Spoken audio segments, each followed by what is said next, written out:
श्री भरत जी महाराज की जानकी मात की श्री हनुमंत लाल की उमापति महादेव की गोस्वामी तुलसीदास जी महाराज की श्री जगन्नाथ महाप्रभु की श्री राधा कांत देव की श्री सद्गुरुदेव भगवान की जय जय श्री सीताराम।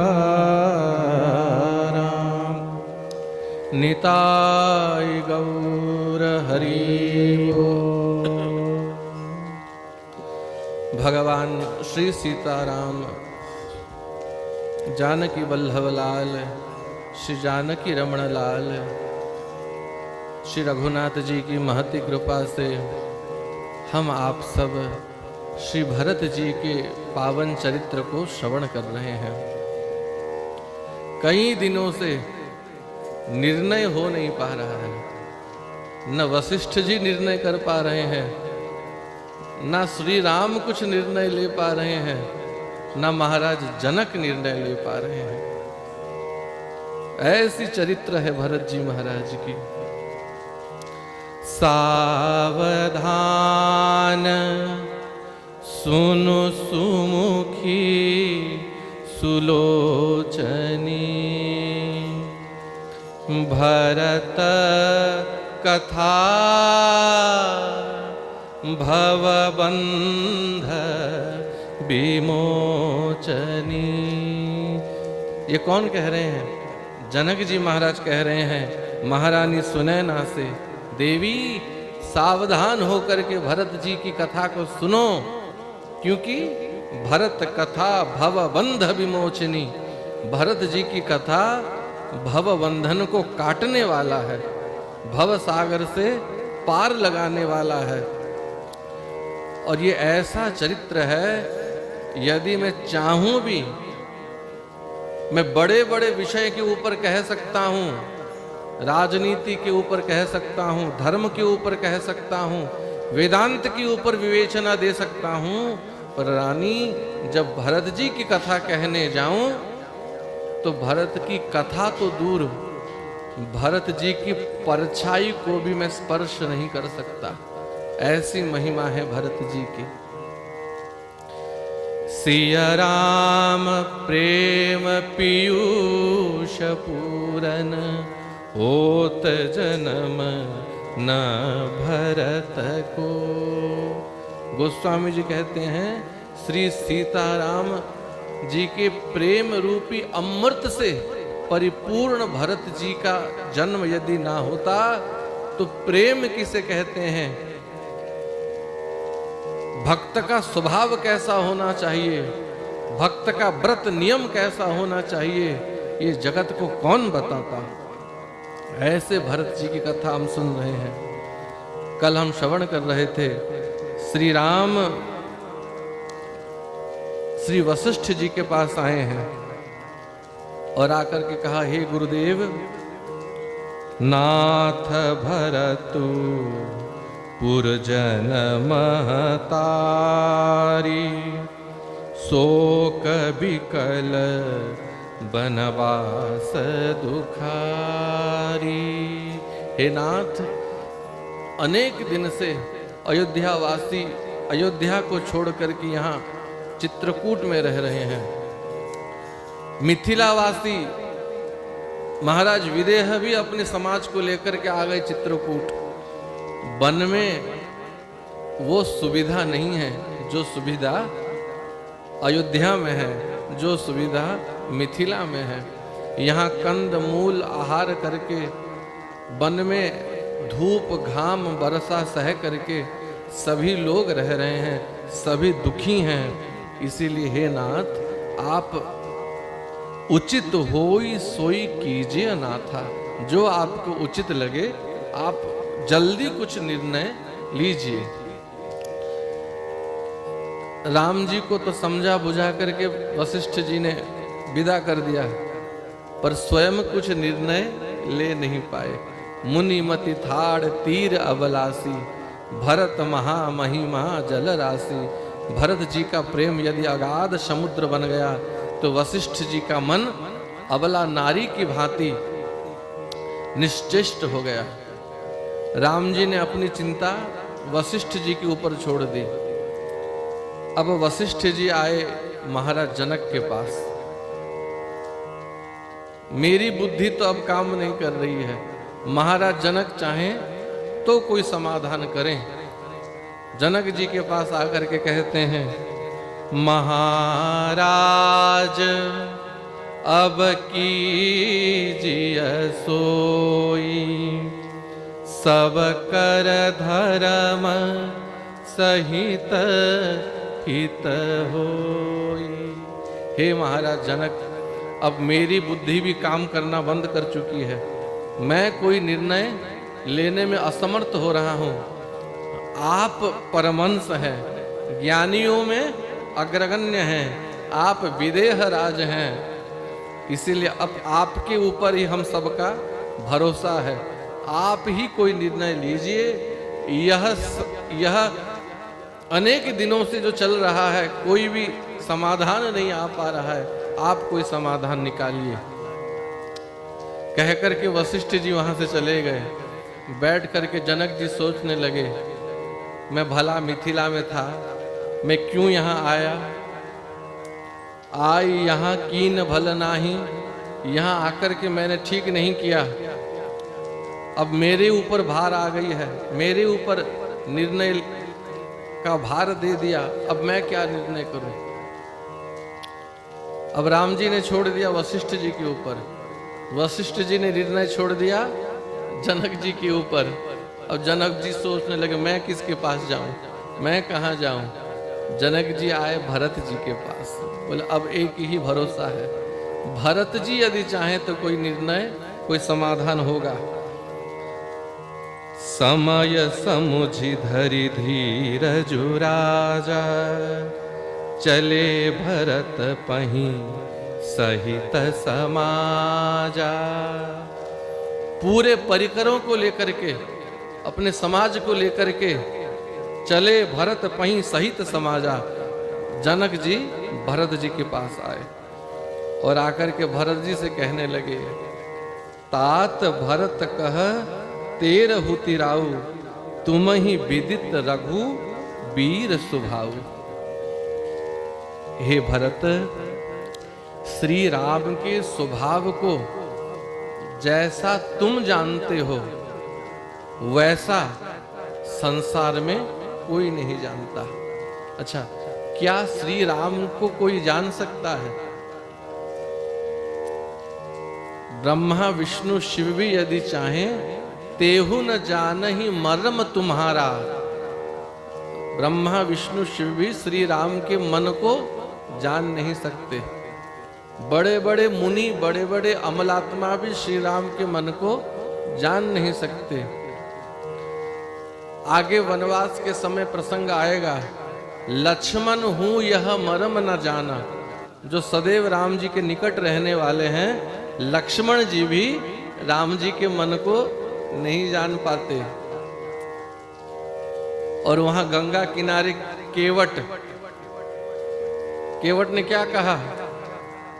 मांगहि नाव न केवट आना, कहि तुम्हार मरम मैं जाना। जब श्री राम नाव मांग रहे थे केवट से, अंगूठा छाप केवट, जिसने जीवन में कभी स्कूल का मुंह नहीं देखा, वो कह रहा है, कही तुम्हारा मरम मैं जाना, मैं आपके मरम को भली भांति जानता हूं। तो जहां बड़े बड़े मुनि ऋषि देवता श्री राम के मरम को नहीं जान पाते, लक्ष्मण जी राम के मरम को नहीं जान पाते, यहाँ ये केवट कह रहा है, कही तुम्हारा मरम मैं जाना, मैं आपके मरम को जानता हूं। इसका अभिप्राय क्या है? श्री राम को वही जान सकता है, सोई जा नहीं जही देहु जनाई। श्री राम जिसे अपने बारे में जनाना चाहें, वो उनके बारे में जान सकता है। बाकी बुद्धि जितना लगा लो, बुद्धि से भगवान पकड़ में आने वाले नहीं हैं।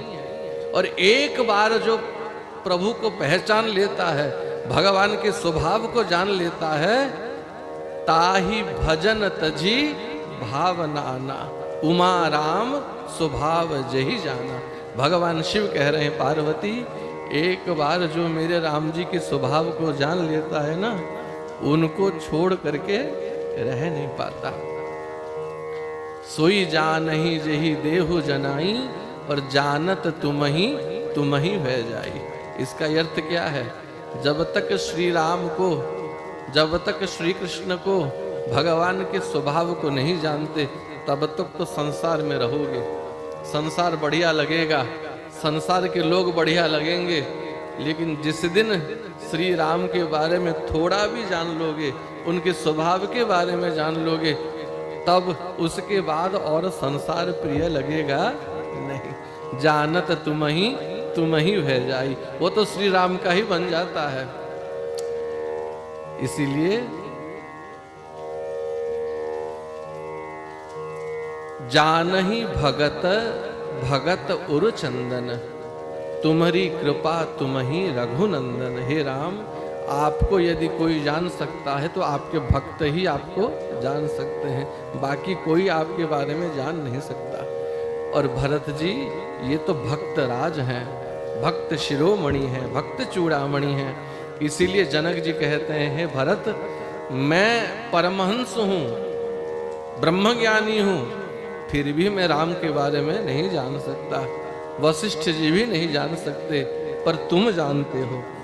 तुम ही विदित रघुबीर स्वभाव, तुम राम के स्वभाव को भली भांति जानते हो। और जब श्री राम के स्वभाव को जानते हो तो राम जी क्या सोच रहे हैं, उनके मन में क्या है, वो क्या चाहते हैं, वह भी तुम जानते हो। इसीलिए राम सत्यव्रत धर्मरत, सबकर शील स्नेह। श्री राम सत्यव्रत हैं, सत्यव्रतम सत्य परम त्रिसत्यम, सत्यश्च योनिम निहितम च सत्ये, सत्यश्च सत्यम मृत सत्य नेत्रम, सत्यात्मिकम त्वाम शरणम प्रपन्नः। भगवान सत्यव्रत हैं। सत्यव्रत माने जो एक बार कह देते हैं उसको अवश्य करते हैं। रामो द्विभिर न भासते, राम श्री राम कभी दो बार किसी बात को कहते नहीं। एक बार यदि वचन दे दिया तो उसको अवश्य ही पूर्ण करेंगे। इसलिए राम सत्यव्रत हैं, धर्मरत हैं, किसी भी परिस्थिति में धर्म को छोड़ेंगे नहीं। और सबकर शील स्नेह, श्री राम सबके प्रेम को सम्मान देते हैं। यदि सबके प्रेम को आदर ना देते तो क्या निषाद राज गुह के आतिथ्य को स्वीकार करते? क्या केवट के प्रेम को स्वीकार करते? क्या आगे सबरी के घर जाकर के सबरी के बेर खाते? सबकर शील स्नेह, श्री राम का शील, श्री राम का स्वभाव ऐसा है, ये भक्त के वश में हो जाते हैं। इसीलिए इस समय जो संकट की परिस्थिति आ पहुंची है भरत, संकट सहत सकोच बस, कही जो आयसु देहु। इसलिए अभी तुम जो कहोगे, जो करोगे वही होगा। हे भरत, तुम ही कहो अब क्या किया जाए। जैसे ही विदेह राज ने, जनक जी ने भरत जी के ऊपर निर्णय छोड़ दिया, सुनी तन पुलकी नयन भरी बारी। भरत जी के शरीर पुलकित हो गए, एक एक रोमावली पुलकित हो गए, नयन भरी बारी, नेत्रों में अश्रु आ गए। बोले भरत धीर धरी भारी, बोले भरत धीर धरी भारी। अत्यंत सावधान होकर के धैर्य धारण करके श्री भरत जी बोलने लगे, हे विदेहराज, आप हमारे पिता तुल्य हैं और हमारे पिता के न रहने पर आप ही हमारे पिता हैं। गुरु वशिष्ठ यहाँ विराजमान हैं और गुरु जी की महिमा ऐसी है, माता पिता से अधिक गुरु हैं। माता पिता का प्रेम लौकिक होता है पर गुरु का प्रेम, गुरु का वात्सल्य अलौकिक होता है। इसीलिए माता पिता एक जन्म में जो प्रेम दे सकते हैं और गुरुदेव जो प्रेम दे सकते हैं, जो वात्सल्य दे सकते हैं, वह कभी समान बराबर नहीं हो सकता। जब गुरु वशिष्ठ यहाँ हैं, आप यहाँ हैं, शिशु सेवक आयसु अनुगामी, जानि मोहि सीख देहि स्वामी। मैं शिशु समान हूं, बालक समान हूं, मैं सेवक हूं, आप मुझे कह रहे हैं निर्णय लेने के लिए।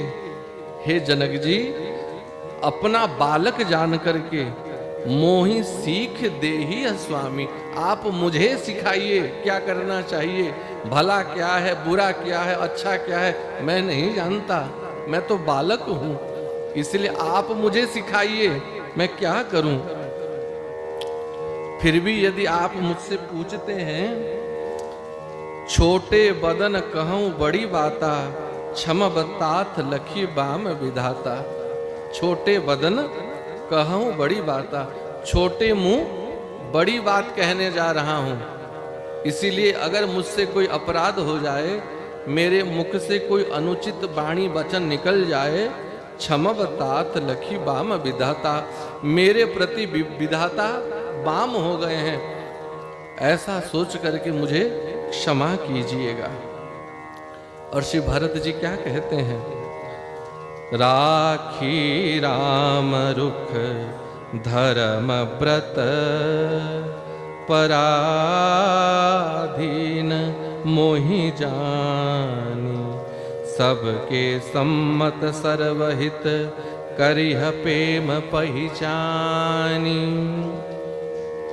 भरत जी ने कहा, श्री राम जी के रुख के विपरीत न मैं कुछ कह सकता हूं, न ब्रह्मांड में किसी की सामर्थ्य है जो कि राम जी की इच्छा के बगैर कुछ कह सके। हो ही सोई जो राम रचि राखा, जो राम जी ने तय कर दिया है होना तो वही है, को करी सके हम चाह करके भी, को करी तरक बढ़ा वही शाखा, हम कुछ नहीं कर सकते। और मैं तो सेवक हूं, दास हूं, दास का धर्म यह नहीं है कि स्वामी के इच्छा के विपरीत कुछ करे।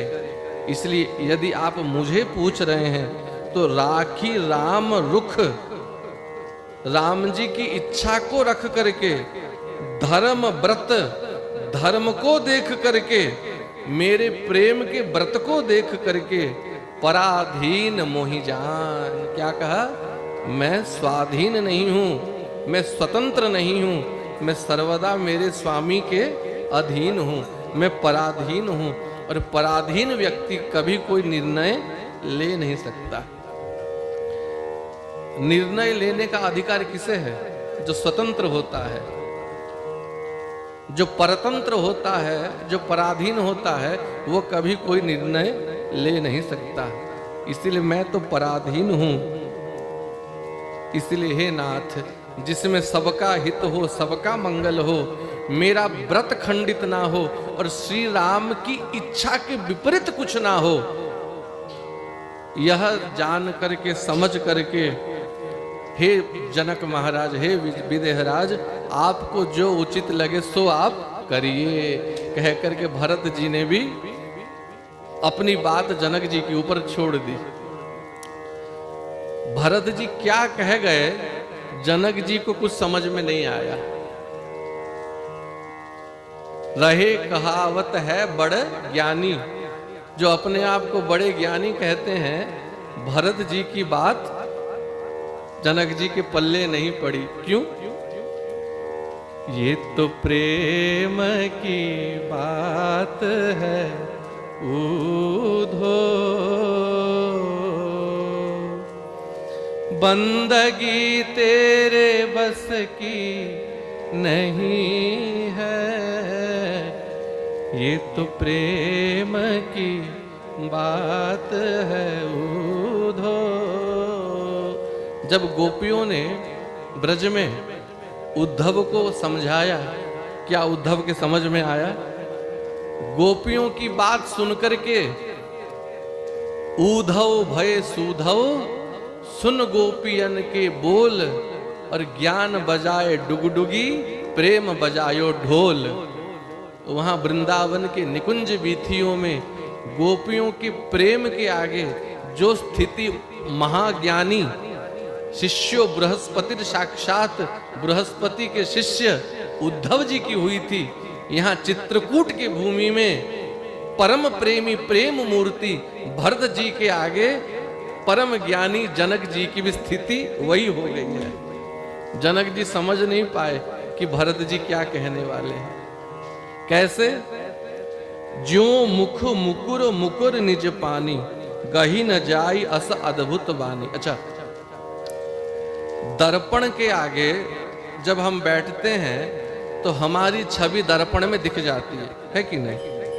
यदि एक दर्पण के आगे दूसरा दर्पण रख दिया जाए, ध्यान से सुनना, एक दर्पण के आगे यदि दूसरा दर्पण रख दिया जाए तो क्या छवि आएगी? क्या छवि आएगी? जैसे ज्यो मुख मुकुर मुकुर निज पानी, चेहरा भी दर्पण बन जाए और सामने भी दर्पण हो तो क्या छवि समझ में आएगी? ऐसी स्थिति बन गई। गही न जाई अस अद्भुत बानी, भरत जी की अटपटी अद्भुत बानी जनक जी की बुद्धि में नहीं समाई, समझ नहीं पाए। इसीलिए बोले भरत जी के आगे हमारी बुद्धि भी नहीं चलेगी, अब श्री राम के पास चलना चाहिए। गए जहां विबुध कुमुद द्विजराज, अब सब मिलकर के पुनः चित्रकूट में सभा बिठाते हैं। ये अंतिम सभा है। एक और सभा होगी, विदाई वाली सभा, लेकिन इस सभा में निर्णय हो जाएगी। गुरु वशिष्ठ जी आ गए, श्री राम जी आ गए, सभी माताएं आ गई, यहाँ विश्वामित्र जी भी हैं, अत्रि मुनि यहाँ पे हैं, माता अनुसुईया, महासती अरुंधति, और जितने बड़े बूढ़े आए थे अयोध्या से, मिथिला से, सभी इस सभा में बैठे हैं। और यहाँ अब सभा आरंभ होने वाली है। बोल रामचंद्र भगवान की। नीचे सब सभा में बैठे हैं और आकाश में सभी देवता सभा बैठाए हैं। इंद्र कुबेर वरुण आदि सभी देवता वो ऊपर बैठे हैं और नीचे देख रहे हैं, और उनके मन में भी धुकधुकी हो रही है कि क्या निर्णय होने वाला है। क्या श्री राम वापस चले जाएंगे कि वन में रहेंगे? बृहस्पति जी के बार बार समझाने के बाद भी इंद्र की भय निवृत्ति नहीं हो रही है। देवताओं ने पुनः सरस्वती जी को बुलाया। सरस्वती जी आ गई, सबने प्रणाम किया। माँ, हम सब विपत्ति में हैं, आप कुछ कीजिए। क्या करूं? बोले जैसे मंथरा की बुद्धि बिगाड़ी थी, कैकेयी की बुद्धि बिगाड़ी थी, ऐसे एक बार फिर भरत जी की बुद्धि बिगाड़ दीजिए। अब निर्णय भरत जी के हाथों में है। ऐसा ना हो कि श्री राम भरत जी के बात में आकर के अयोध्या चले जाएं। इसीलिए फेरी भरत मति करी निज माया, माया करके भरत जी की बुद्धि को फेर दीजिए। सुनकर के सरस्वती को इतना क्रोध आया, इतना क्रोध आया, देवी सरस्वती ने सबके सामने इंद्र को फटकारा कि देवराज इंद्र, हे महेंद्र, ऊंच निवास नीच करतूती, ऊंचे बैठ करके इतनी इतनी छोटी सोच है आपकी।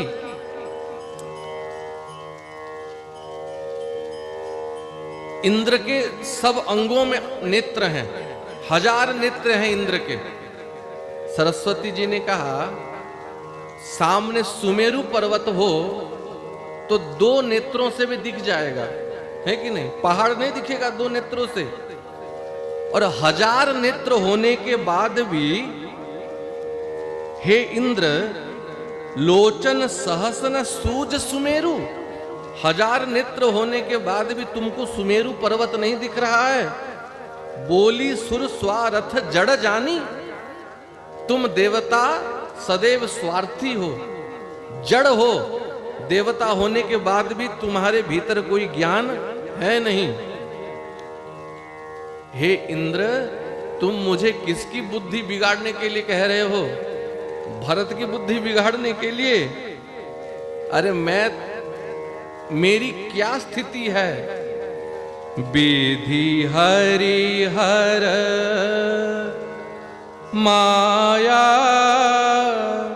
बड़ी भारी, सो न भरत मति सकई निहारी। विधि माने ब्रह्मा, हरि माने विष्णु, हर माने शिव। विधि हरि हर माया बड़ी भारी। ब्रह्मा जी, शिव जी और विष्णु जी, इनकी भी माया विचित्र है। इनके माया के आगे भी बड़े बड़े मायावी नहीं टिकते। पर यदि ब्रह्मा विष्णु शिव भी चाहें तो भी भरत के मति को फेर नहीं सकते। तो जहां ब्रह्मा विष्णु शिव नहीं भरत की बुद्धि बिगाड़ सकते, सो मति मोहि कहत करु भोरी। आप मुझे कह रहे हो उस भरत की बुद्धि बिगाड़ने के लिए? सुनो सावधान होकर के इंद्र, भरत को कोई सामान्य मत जानना। भरत हृदय सिय राम निवासु, तह की तिमिर जह तरनी प्रकाशु। भरत हृदय सिय राम निवासु, भरत जी के हृदय में निरंतर श्री सीताराम का वास है। तह की तिमिर जहां तरनी प्रकाशु, जहां सूर्य उदय हो रहे हैं, क्या वहां अंधकार की स्थिति है? सूर्य के रहते क्या अंधकार आ सकता है? जैसे सूर्य के रहते अंधकार नहीं आ सकता, वैसे जहां श्री सीताराम है वहां माया नहीं चल सकता। मायापति सेवक सन माया करही, तो उलटी परही सुर राया। मायापति भगवान है और उनके सेवक के प्रति यदि माया करने की चेष्टा करोगे तो वो माया तुम्हारे ऊपर ही उलटी परही सुर राया, तुम्हारे ऊपर पलट जाएगी। इसीलिए चाहे जितना बड़ा तांत्रिक मांत्रिक हो, यदि भगवान के भक्त के ऊपर कुछ करने की चेष्टा करे तो उलटी पर ही सुर राया, वह माया उसके ऊपर ही उलट जाएगी। इसीलिए भगवान के भक्त के प्रति कुदृष्टि डालने का साहस भी मत करो, कह करके सरस्वती जी ने फटकारा, देवताओं को समझाया। अब यहां नीचे सभा बैठी है, अब सब आपस में सबको देख रहे हैं कौन पहले आरंभ करे। होता है ना सभा में पहले जो आरंभ करते हैं क्या बोलते हैं उनको? हैं? पहले जो सभा में उद्घाटन करते हैं, हाँ, कौन पहले संचालक बने, कौन पहले उद्घाटन करे, ओपनिंग स्पीच कौन दे? सब कोई जनक जी देख रहे हैं, वशिष्ठ जी को आप कहो, वशिष्ठ जी कहते हैं महाराज जनक आप कहो, कोई भरत जी से कहते हैं भरत भैया आप ही शुरू करो, कोई कहते राम जी से प्रभु आप शुरू करो। सब आपस में देख रहे हैं और सभी मौन हैं। सभी अयोध्यावासी मौन हैं, मिथिलावासी मौन हैं, पर चिंता सभी के मन में है कि आज निर्णय होने वाला है, क्या निर्णय होगा। और सबके मन की बात जानने के बाद गुरु वशिष्ठ ने सोचा मैं गुरु हूं, कोई बोले ना बोले मुझे तो बोलना पड़ेगा। इसीलिए बोले तब रघुवंश पुरोधा, जो रघुवंश के पुरोधा हैं, रघुवंश के गुरु हैं, श्री वशिष्ठ जी ने कहना आरंभ किया। तात राम जस आयसु देहु, सो सब करे मोर मत एहु। वशिष्ठ जी ने कहा तात राम, पुत्र राम, अभी सभी निर्णय लेने में असमर्थ हो चुके हैं, अभी तुम ही समर्थ हो, क्योंकि हम जानते हैं कि तुम कौन हो। राम समर्थ भगवाना, आप भगवान हो। इसीलिए तात राम जैसा आयुष देहु, आप जो आज्ञा दे दोगे सो सब करे मोर मत एहु। मैं कह रहा हूं, मैं घोषणा कर रहा हूं कि जो आप कह दोगे, जो आप आदेश दे दोगे, भरत भी उसको मानने के लिए बाध्य होंगे, जनक जी भी उसको मानेंगे, और सभी अयोध्यावासी उसे मानेंगे, सभी उसे मानेंगे। इसीलिए हे राम, अभी संकोच ना करके जो आपके मन में है, जो सबके लिए उचित होगा, हे राम आप वही करो। जब वशिष्ठ जी ने श्री राम को आज्ञा दे दी कहने के लिए, राम जी ने भी हाथ जोड़ा, बोले हे गुरुदेव, आप मुझे आदेश दे रहे हैं आज्ञा देने के लिए, क्योंकि वशिष्ठ जी ने कह दिया तात राम जस आयुष देहु। आयुष माने आज्ञा, जो आदेश आप दोगे वो होगा। राम जी भी व्याकुल हो गए और क्या कहा, हे गुरुदेव, आपके विद्यमान रहते, जनक जी के विद्यमान रहते, विश्वामित्र जी यहाँ हैं, अत्रि जी यहाँ हैं, और मैं आदेश दूं, ये भद्दा लगेगा, अच्छा नहीं लगेगा। विद्यमान आपुनि मिथिलेषु, मोर कहब सब भांति भदेषु। विद्यमान आपनी मिथिलेषु, आपके रहते, और विद्यमान आपनी मिथिलेषु माने मिथिलापति, जनक जी के रहते, मोर कहब सब भांति भदेषु, मेरा कहना बहुत भद्दा लगेगा। गुरुजनों के रहते, बड़ों के रहते, जब छोटा बालक आदेश देगा, आज्ञा देगा, ये सुंदर नहीं लगेगा, क्योंकि ये राम आपका सेवक है। हे गुरुदेव, आप इस सूर्य वंश के पुरोधा हैं, और ये जनक जी ये केवल मेरे ससुर नहीं हैं, ये तो मेरे पिता तुल्य हैं।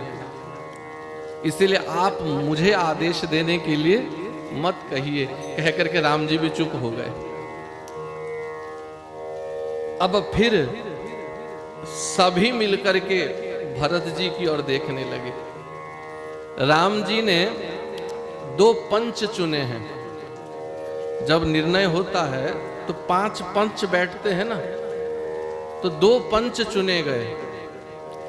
राम जी के पक्ष में गुरु वशिष्ठ हैं और भरत जी के पक्ष में महाराज जनक हैं, क्योंकि जनक जी का स्वभाव और भरत जी का स्वभाव ये मिलता है। जनक जी का स्वभाव कैसा है?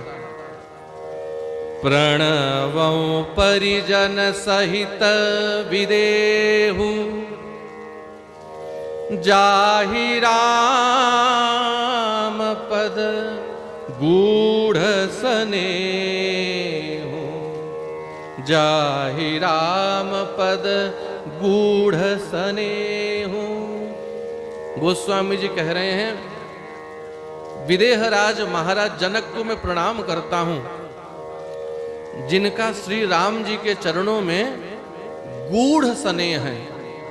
जाहि राम पद गूढ़ स्नेह। गूढ़ स्नेह माने जनक जी जानते हैं श्री राम कौन है, पर जानबूझ के प्रकट नहीं करते, क्योंकि लीला में गड़बड़ी हो जाएगी।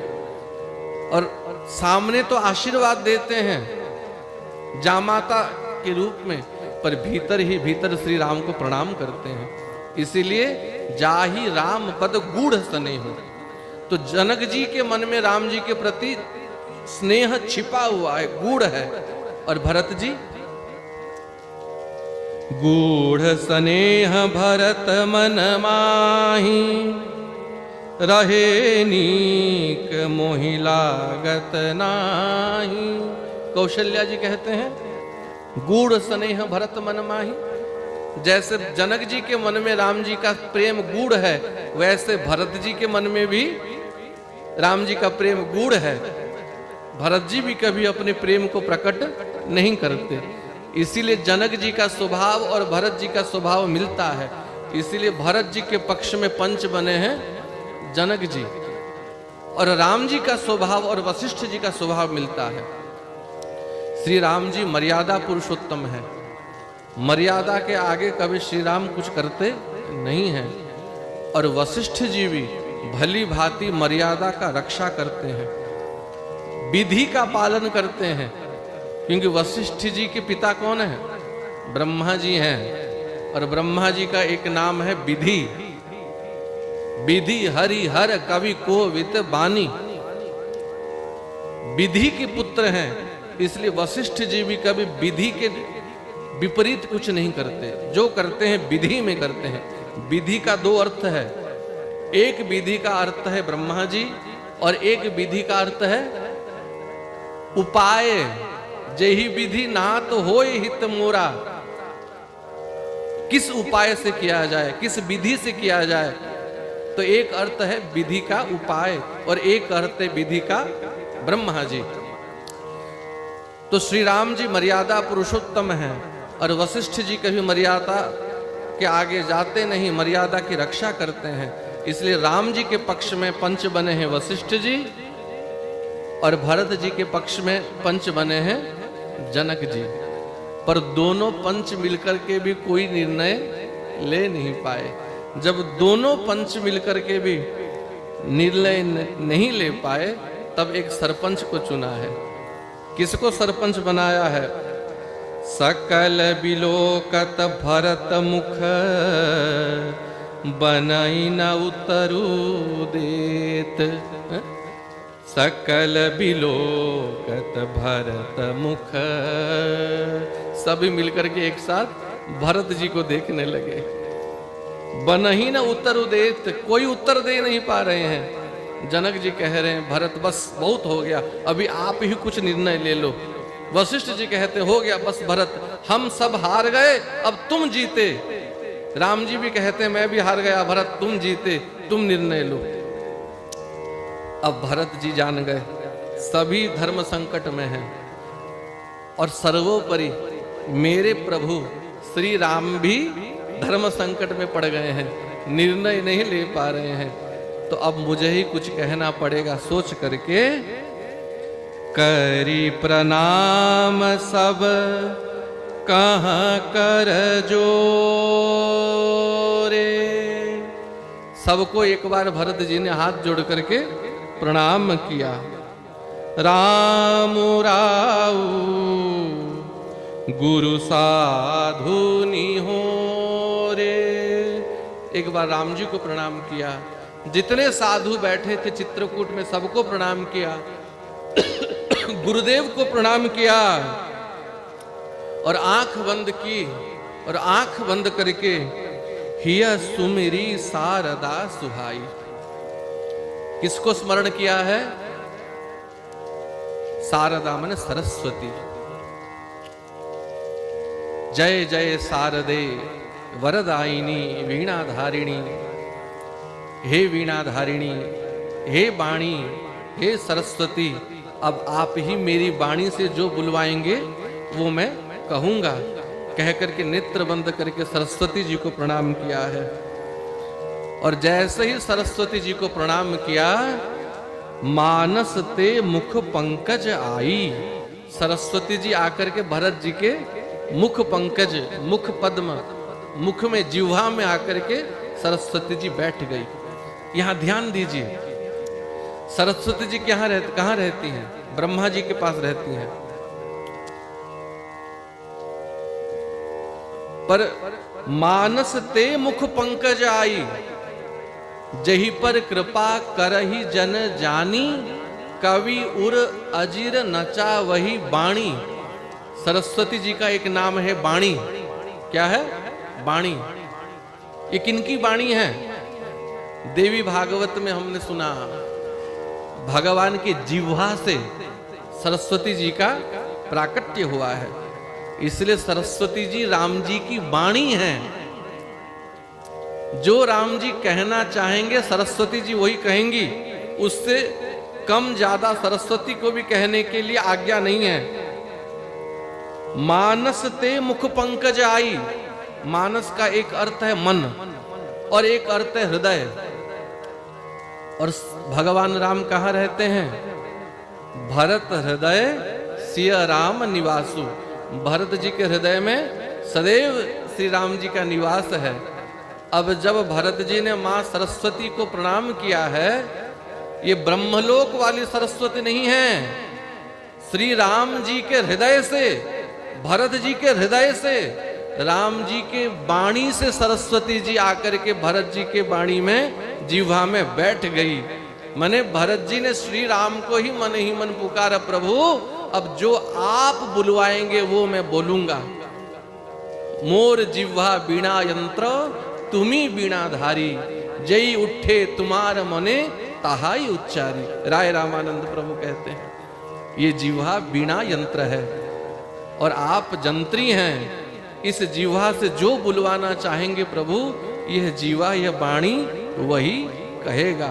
इसीलिए मानस ते मुख पंकज आई। श्री राम के आदेश से सरस्वती जी भरत जी के जिह्वा में आकर के बैठ गई। भरत भारती मंजू मराली। ये जो भारती माने सरस्वती जी का एक नाम भारती भी है। ये भारती भरत भारती हैं।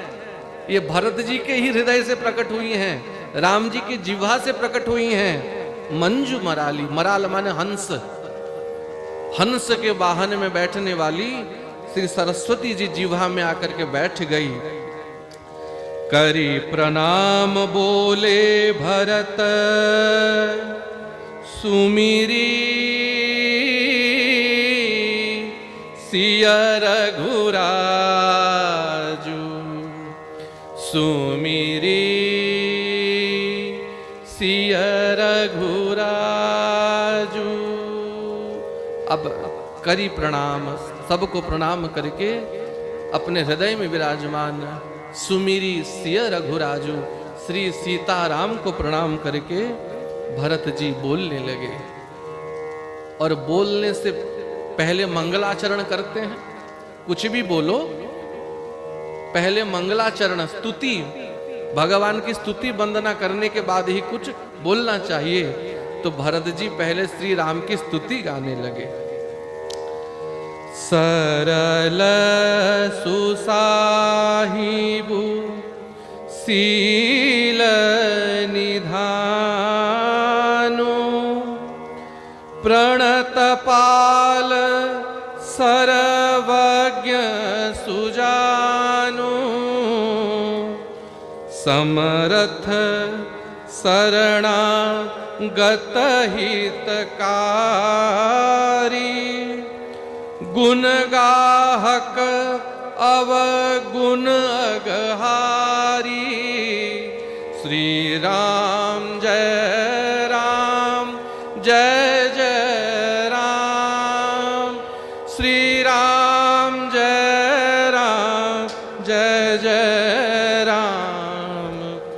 कह करके पहले भगवान की स्तुति की है।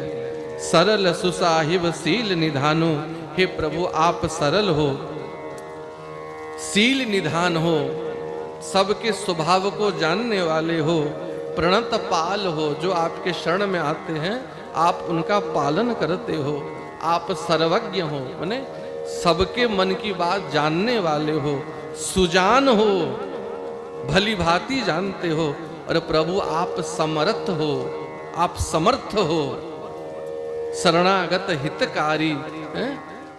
जो आपके शरण में आ जाए, सकृदेव प्रपन्नाय तवास्मि इति च यो ब्रवीत अभयम सर्वभूतेभ्यो ददाम एतद् व्रतम ममः। आपने कहा है जो एक बार आपके शरण में आ जाए और कह दे तवास्मि, हे राम हे राघव मैं आपका हूं, तो आप उसे सभी भूतों से, सभी प्राणियों से निर्भय प्रदान कर देते हैं। हे शरणागत हितकारी, हे गुण गाहक, आप सबके गुण को जानते हो, अवगुण अगहारी, सबके अवगुण को नाश करने वाले हो, अघ पाप को नाश करने वाले हो। ऐसे हे श्री राम मैं आपके शरण में हूँ, हे राघव मैं आपके शरण में हूँ। मेरी वाणी में निर्णय लेने की सामर्थ्य नहीं है प्रभु, आप जो निर्णय लोगे वही होगा, आप ही मेरी वाणी से निर्णय लीजिए। कह करके हे श्री राम हे राघव पाहि माम पाहि माम पाहि माम कह करके भरत जी श्री राम के शरण में गए हैं। बोलो रामचंद्र भगवान की जय।